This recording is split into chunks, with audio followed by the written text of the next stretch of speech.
Jésus est donc venu redonner à l'humanité ce que Satan avait volé à Adam. Donc, une fois qu'on t'annonce qui est Jésus, brother, tu dois te faire violence et l'accepter. Quelqu'un qui est venu mourir à ta place, venu vivre à ta place. Nous sommes tous descendants d'Adam avant de naître de nouveau. Donc à partir d'Adam, nous avons tous péché. La Bible dit que tous ont péché et sont privés de la gloire de Dieu. Dans le livre de Romains chapitre 3, à partir du verset 23 en descendant. Tu vois, dans Romains 5 au verset 17, la Bible dit que ceux qui reçoivent l'abondance de la grâce et le don de la justice régneront par un seul, Jésus-Christ. Parce que nous avons reçu Jésus et nous nous conformons à sa nature par la lecture et la méditation de la parole associée à la vie, à notre vie de prière et de la pratique de la parole. Nous devenons exactement ce qu'il est. Nous fonctionnons sur terre comme il est au ciel. Tu sais ce qu'il y a au ciel là-bas? Il y a le règne, il y a la puissance et il y a la gloire. Ça veut dire que pendant que Jésus règne au ciel, tu règnes ici. Là, il ne règne pas seulement en tant que Dieu, mais il règne en tant que Dieu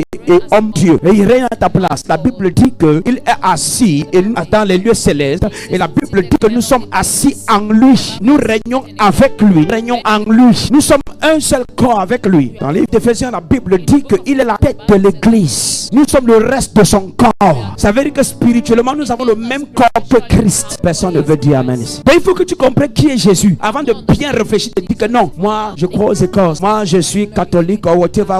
Je ne te parle pas d'une église. Je ne te parle pas d'une dénomination. Je te parle de Christ. Et ce Christ n'est pas compris, n'est pas connu. Plusieurs qui chantent dans la chorale ne le connaissent pas. Plus ceux qui jouent aux instruments, la musique ne le connaissent pas. Plus ceux qu'on a ordonné, même pasteur, ne le connaissent pas. Parce qu'ils n'ont pas étudié. Et ils ne veulent pas étudier. Praise God. Aujourd'hui, tu vas à l'église. Au lieu qu'on te présente Christ, on te présente le marabout qui t'a bloqué. On te présente ta copie qui t'a bloqué. Et là, de te présenter Christ. Ignorance going rampage. Ça fait que maintenant, tu as peur des amis, peur des cousins, peur de tout le monde. Peur. Au lieu que les gens aient peur de toi à cause de la grandeur du Dieu que tu habites à l'intérieur de toi, c'est maintenant toi qui as peur des gens. Ils n'ont pas compris. Regarde. Au lieu que les gens te regardent et baissent leur tête, c'est plutôt toi qui regardes les gens qui as peur. La manière que l'œil de la femme est rouge, c'est comme si c'est une sorcière. Et tu marches maintenant comme ça. Et si on sait, entre la lumière et les ténèbres, qui fut qui? Si on éteint partout ici va faire sombre. Donc dès qu'on a mis toutes ces lumières là, les ténèbres sont fuies. Je pensais prêcher aussi aux gens qui comprennent. Ne tirez pas vite la conclusion selon laquelle quelqu'un est béni ou maudit. La bénédiction et la malédiction ont quelque chose en commun. C'est le temps. C'est avec le temps que tu sauras.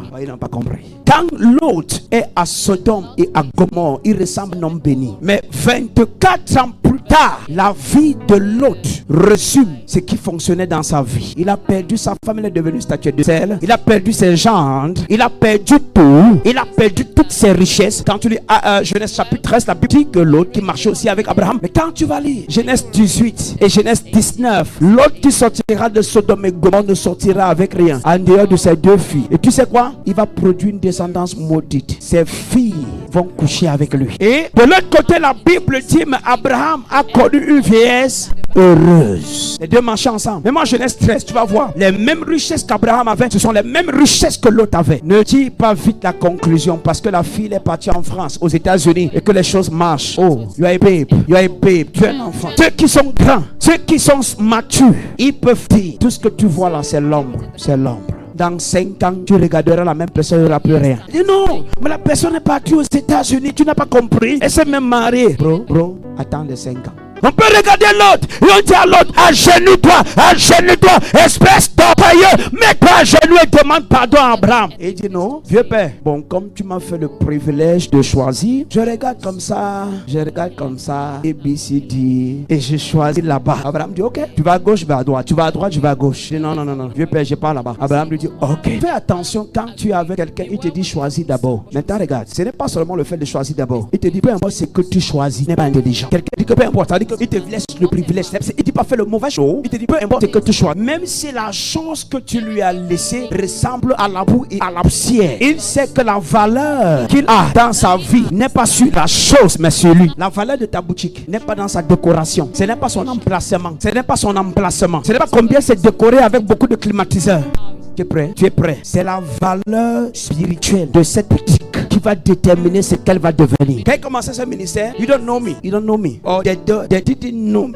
If they knew me. L'autre avait les mêmes richesses qu'Abraham. Que s'est-il passé en route? J'ai vu des gens qui disent, oh Dieu expand mon commerce. Oh Dieu expand ma boutique. Tu vas voir, je vais te montrer ça de Genèse à Apocalypse. À tout où tu vas voir, Dieu expande les gens. Dieu rend les gens féconds. Dieu multiplie les gens. Là, le mot-clé, c'est il les a bénis. Les deux points maintenant commencent à expliquer ce qui va arriver dans leur vie. On a vu ça hier avec Adam et Ève. Regarde le tour d'Abraham. Genèse 12, verset 1. Je ferai de toi une grande, t'as vu, point virgule. Je rendrai ton nom grand. Si Dieu ne t'a pas béni, le nom grand que tu veux avoir, tu vas pleurer avec ce nom. Il y a beaucoup qui sont devenus des grandes stars. Stars du basket, stars de la musique, stars du ballon, stars de X, stars de Y, stars de Z.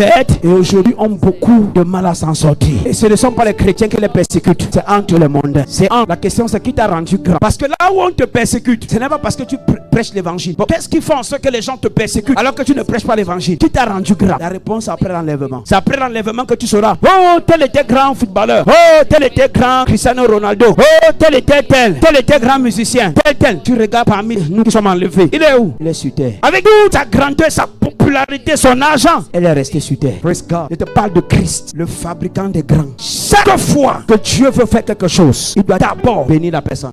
Regarde, quand le nom de Jacob doit changer de Jacob à Israël, il dit bénis-moi. Ils ne sont pas ici, ils ne sont pas ici. Il dit si tu ne me bénis pas, je ne te laisse pas partir. Écoutez que je vous dise quelque chose. C'est de dire je veux le mariage. Est-ce que tu es béni? Cesse de chercher l'emploi. Tu vas jeûner, cracher le sang, prier. Si tu n'es pas béni et votre maison n'est pas bénie, tu perds le temps. Si on te donne un foyer, on te donne un emploi et que tu n'es pas béni, c'est une question de temps, tu vas sortir. C'est la bénédiction de l'Éternel qui enrichit. Elle se fait suivre d'un chagrin. Et je viens prophétiser. 70 personnes sont sur le code de ma voix. Vous allez marcher dans la bénédiction. Vous allez marcher dans la bénédiction. Le matin tu seras béni, à midi béni, le soir béni, à ton coucher béni, à ton départ béni, à ton arrivée béni, à ton retour béni. Tu ne comprends pas, il dit tu seras béni. Quand tu es béni, l'heure d'ouverture de la boutique ne compte pas.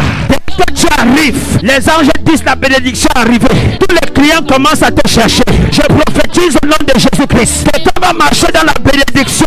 Si tu marches dans la bénédiction, personne ne pourra te maudire. Si tu marches dans la bénédiction, personne ne pourra te maintenir sur place. Si tu marches dans la bénédiction, maladie sera pour le témoignage. Si tu marches dans la bénédiction, même si on te sort du foyer, Dieu va te restaurer. Si tu marches dans la bénédiction, même si le docteur te dit qu'il reste 2 jours à vivre, ces 2 jours vont se multiplier par des années. Ton amen ne me plaît pas. Je prophétise. Il y a 75 personnes sur l'école de ma voix. Vous allez marcher dans la bénédiction. Cette bénédiction apportera la faveur. Les gens vont t'aimer pour rien, te donner pour rien, t'ouvrir les portes pour rien, te favoriser pour rien, t'accepter pour rien, t'approuver pour rien. Là où tu étais coupable, je te déclare non coupable. Je te déclare non coupable. C'est 3 jours de restauration. Je dois restaurer. Tes enfants restaurés, tes affaires restaurées, ta vie de prière restaurée, ta vie de méditation restaurée, ta vie de jeûne restaurée, ta cellule restaurée, ta branche restaurée, ton ministère restauré. Dis amen, amen, amen, amen. Quelqu'un dit restauration.